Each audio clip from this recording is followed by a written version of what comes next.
বললে বলো, গেলে যাও, করলে করো, খেলে খাও, এরকম ধরনের কথাগুলো ইংলিশে যখন বলবে কিভাবে বলতে পারো।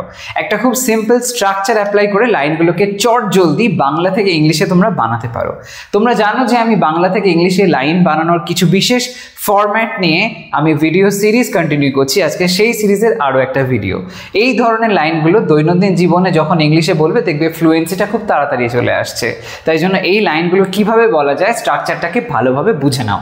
বেশ কিছু এক্সাম্পলের মধ্যে দিয়ে আমরা এটা বুঝে নেব। খুবই সাধারণ একটা কনসেপ্ট, একদম সিম্পল একটা ফরম্যাট ইউজ করে এগুলোকে করা যেতে পারে। দেখো এখানে আমি যে এক্সাম্পলগুলো দিয়েছি কি বলা হচ্ছে। প্রথম লাইনটা, ভালো লাগলে যাও নয়তো যেও না। এই যে দেখো এখানে যাওয়ার কথাটা বলা হচ্ছে, এই যে যাওয়া বিষয়টা দুবার এখানে ব্যবহার হয়েছে। এই সেন্সটাকে মাথায় রেখে এই লাইনগুলো আমাদেরকে চেঞ্জ করতে হবে।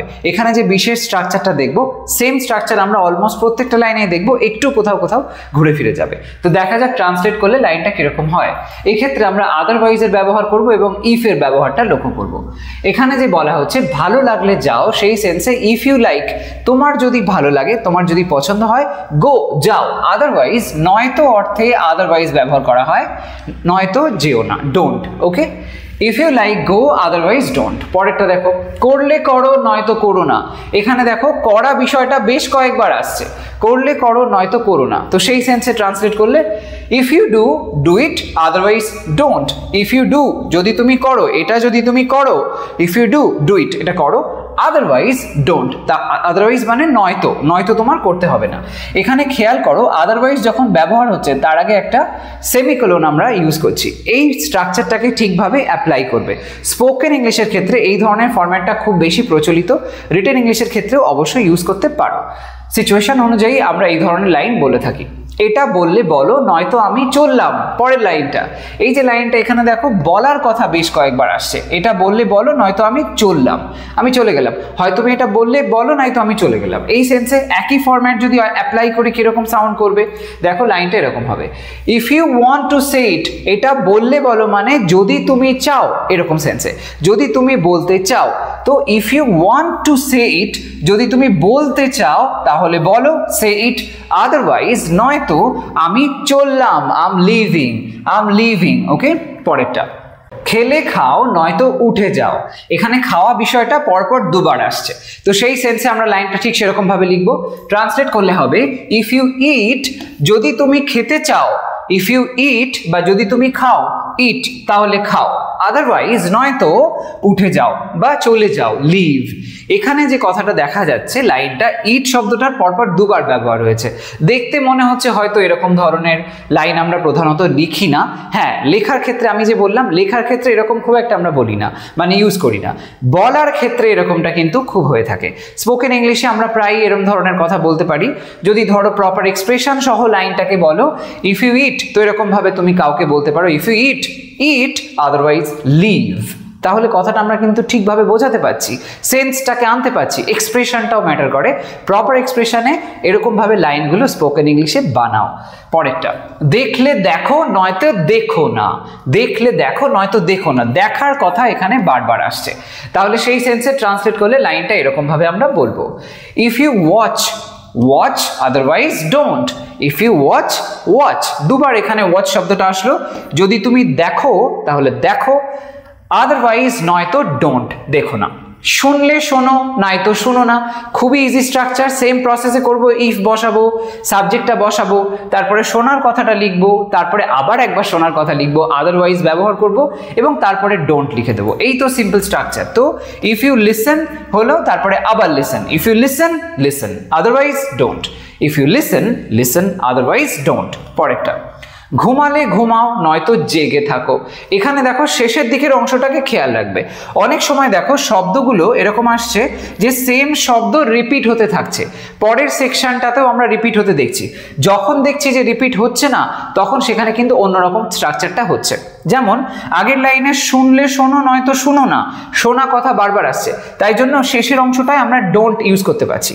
কিন্তু এখানে বলা হচ্ছে ঘুমালে ঘুমাও নয়তো জেগে থাকো। আরেকটা পয়েন্ট বলা হলো, ঘুমালে ঘুমাও নয়তো ঘুমিও না, এরকম কিন্তু কিছু বলা হয়নি, নয়তো জেগে থাকো বলা হয়েছে। তার মানে এখানে আমাকে ডিটেইলিং কিছু দিতে হবে, আমি ডোন্ট লিখতে পারবো না, সেটাকে বুঝে করবে। তো ট্রান্সলেট করলে ইফ ইউ স্লিপ, যদি তুমি ঘুমাও তাহলে ঘুমাও স্লিপ, আদারওয়াইজ স্টে অ্যাওয়েক, জেগে থাকো, আদারওয়াইজ স্টে অ্যাওয়েক, আদারওয়াইজ নয়তো সেন্সে ব্যবহার করলো, নয়তো নাইতো অন্যথায় ইত্যাদি অর্থে আদারওয়াইজ ইউজ করতে পারো। পরেরটা, ডাকলে ডাকো নয়তো চুপ থাকো, আগেরই মতন হলো, এখানে ডাকলে ডাকো তারপরে আবার চুপ থাকো, আলাদা একটা কনসেপ্ট বলা হলো, যেরকমটা আমরা উপরেও দেখেছিলাম। তো সেই সেন্স অনুযায়ী লাইনটা ট্রান্সলেট করলে এই ঠিক আগের লাইনের মতন করতে পারি, তাহলে হবে ইফ ইউ কল, যদি তুমি ডাকো, তোমার যদি ডাকার হয় তাহলে ডাকো, কল অথবা কি অন্যথায় বলা হচ্ছে আদারওয়াইজ স্টে কোয়াইট, চুপ থাকো, শান্ত থাকো, তুমি ডিস্টার্ব করো না, এরকম ভাবে if you call call, otherwise stay quiet. তো দেখতে পেলে খুব সিম্পল ভাবে লাইনগুলোকে আমরা ট্রান্সলেট করতে পারলাম। চলো এরকম ধরনের আরো কিছু এক্সাম্পল দেখে নেওয়া যাক। দিলে দাও নয়তো যাও এখন, দিলে দাও নয়তো যাও এখন, এখানে দিলে দাও, দেওয়া বিষয়টা দুবার আছে, তারপরে বলা হচ্ছে যাও, তাহলে ডিফারেন্ট কনসেপ্ট চলে আসলো। তো সেই সেন্স থেকে ইফ ইউ গিভ, যদি তুমি দাও তাহলে দাও, গিভ, আদারওয়াইজ নয়তো গো নাও, এখন যাও, এরকম ভাবে। ওকে, পরেরটা, মুছলে মোছো নয়তো বাদ দাও, ডিফারেন্ট কনসেপ্ট আবারও আসছে, মুছলে মোছো দুবার সেম সেন্সে আমরা ওয়ার্ড ব্যবহার করব, তারপরে নয়তো বাদ দাও, ডিফারেন্ট পয়েন্ট আরেকবার চলে আসবে। তো সেই অর্থে ইফ ইউ ওয়াইপ, ওয়াইপ মানে কি মোছা, তাহলে if you wipe wipe, otherwise leave it, if you wipe wipe, otherwise leave it. পরেরটা, এটা ধুলে ধুয়ে দাও নয়তো আমি করছি, এটা ধুলে ধুয়ে দাও, ধুলে ধুয়ে দাও নয়তো আমি করছি, ডিফারেন্ট পয়েন্ট আসলো, ধুলে ধুয়ে দাও। তো এই সেন্সে কি বলবো, লাইনটাকে একইভাবে করলে ইফ ইউ ওয়াশ ইট, এটা যদি তুমি ধো তাহলে ধুয়ে দাও, wash it, otherwise I am doing it, আমি করছি, তাহলে প্রেজেন্ট কন্টিনিউয়াসে বলা হয়েছে, সেই অর্থে আই এম ডুইং ইট। এটা তোমরা আই উইল ডু ইট এরকম ভাবেও বলতে পারো, কোনো অসুবিধা নেই। পরের লাইনটা, লিখলে লেখো নয়তো বাড়ি যাও, লিখলে লেখো নয়তো বাড়ি যাও, একই ব্যাপার, লিখলে লেখো অথবা তুমি বাড়ি চলে যাও, সেম প্রসেসে লাইনটাকে লিখবো। তাহলে এখানে লিখবো ইফ ইউ রাইট, যদি তুমি লেখো লেখো, right, otherwise go home, otherwise go home. তো রাইট শব্দটা দুবার ব্যবহার দেখলাম। পরেরটা দেখো, শুনলে শোনো নয়তো যা ইচ্ছে করো, ডিফারেন্ট পয়েন্ট আবারও একবার আসলো। তো সেই সেন্সে বলবো লাইনটা এরকম ভাবে, শোনা অর্থে লিসেন ব্যবহার করব, if you listen listen, otherwise do whatever you like. তো এখানে হোয়াট এভারের যে ব্যবহার করা হলো, এখানে এই যে বলা হয়েছে যা ইচ্ছে, এরকম সেন্সটা বোঝানোর জন্য হোয়াট এভার ইউ লাইক। তো you listen, if you listen listen, otherwise do whatever you like. পরেরটা, গাইলে গাও নয়তো গাইতে হবে না। তো এখানে গাওয়া কথাটা দেখো তিনবার আসছে, গাইলে গাও এবং তারপরে সেকশনে বলা হচ্ছে গাইতে হবে না। তো আগে যেরকম দেখেছিলাম, যখন সেম ম্যাটার আবার বলা হয় আমরা ডোন্ট দিয়ে বলতে পারি, কিন্তু এখানে আমরা ডোন্ট ইউজ না করে একটু অন্যরকম ভাবে বলবো, ডোন্ট দিয়েও বলা যাবে, কিন্তু আমি ডিফারেন্ট একটা পয়েন্ট এখানে দেখাচ্ছি।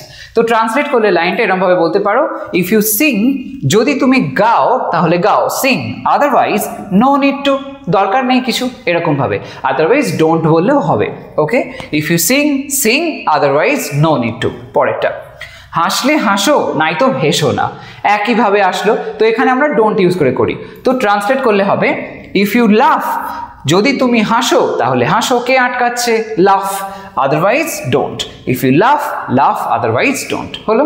পরেরটা, আসলে আসো নয়তো দূরে থাকো, ডিফারেন্ট একটা থিওরি চলে আসলো, আসলে আসো নয়তো দূরে থাকো বলা হয়েছে। তো এখানে আর ডোন্ট লিখলে হবে না, বা এরকম ভাবে লিখলেও হবে না যে নো নিড টু, আমাকে একটা প্রপার কিছু লিখতে হবে, যেহেতু দূরে থাকার কথা বলা হয়েছে, অর্থাৎ স্টে অ্যাওয়ে, এরকম ভাবে বলতে পারি। তো ট্রান্সলেট করলে হবে লাইনটা এরকম ভাবে বলবো, if you come come, otherwise stay away, if you come, যদি তুমি আসো তাহলে আসো, কাম, আদারওয়াইজ স্টে অ্যাওয়ে, দূরে থাকো। দেখতে পেলে কত সিম্পলভাবে এই ধরনের লাইনগুলো আমরা চট জলদি ইংলিশে বলতে পারলাম। জাস্ট একটা সিম্পল বেসিক স্ট্রাকচার অ্যাপ্লাই করে করে সমস্ত কটা লাইন হয়ে গেল। এরকমভাবে লাইন তোমরাও বানাও। কোথাও কোনো কনফিউশন হলে কমেন্ট সেকশন আমাকে জানিও। আর যদি কোনো নির্দিষ্ট এরকম বেঙ্গলি স্ট্রাকচার তোমরা ফিল করো এটার ইংলিশ কীরকমভাবে বলা যেতে পারে এই ধরনের লাইনগুলো, সেটা আমাকে কমেন্ট সেকশনে জানাতে পারো। আমি সেই কনসেপ্টের উপরে ভিডিও নিয়ে চলে আসবো। ওকে, ভিডিওটাকে একটা লাইক করো, শেয়ার করো সমস্ত ফ্রেন্ডসের সাথে।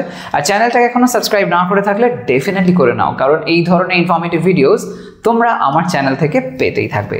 আজ তবে আসি, সবাই ভালো থাকো, সুস্থ থাকো, বাই বাই।